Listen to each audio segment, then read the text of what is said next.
Well, Prime Minister Benjamin Netanyahu is pushing back on Senator Chuck Schumer's call for new elections to replace him. President Biden is standing behind Schumer's statements, intensifying the face-off between Israel and the United States. Israel continues to make plans to go into Rafah despite opposition from the United States and the world. CBN's Chris Mitchell reports from Jerusalem.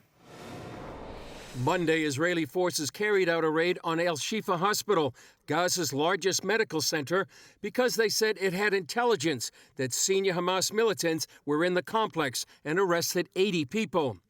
Meanwhile, Prime Minister Netanyahu is pushing back against U.S. pressure for new leadership. On Sunday, Netanyahu went on multiple U.S. networks to respond to Senator Chuck Schumer and the White House. I think Schumer's statements are wholly inappropriate.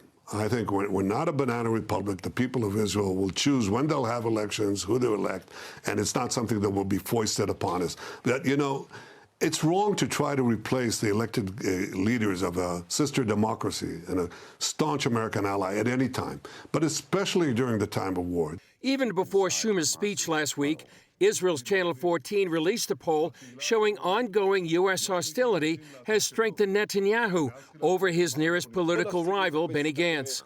The Jerusalem Post also reporting that a majority of Israelis support Netanyahu's day-after plan for the Gaza Strip when the war with Hamas is over. German Chancellor Olaf Scholz met with Netanyahu on Sunday.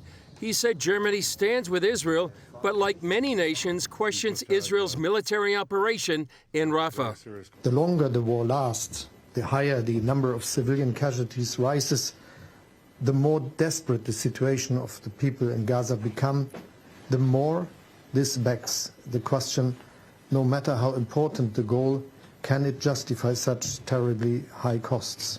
Or are there other ways to achieve your goal? On Friday, Israel's security cabinet agreed to a plan to enter Rafah.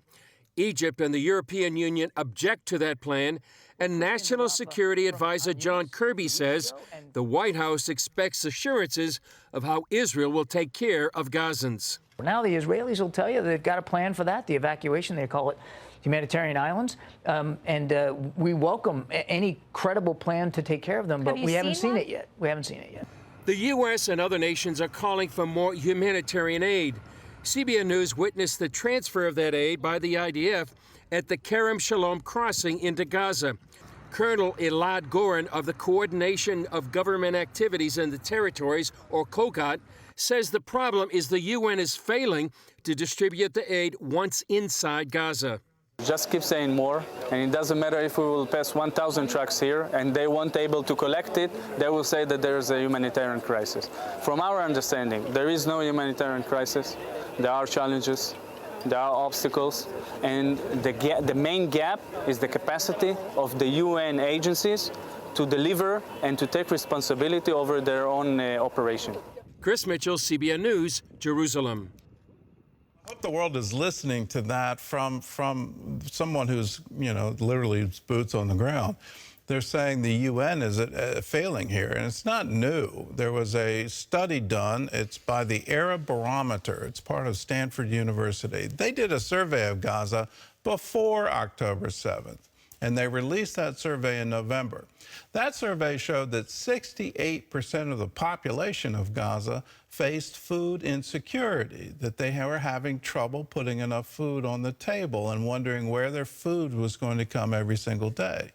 Well, the IDF wasn't there at all. So if 68% of the population, just imagine what's happening now in wartime conditions with bombs coming in and soldiers.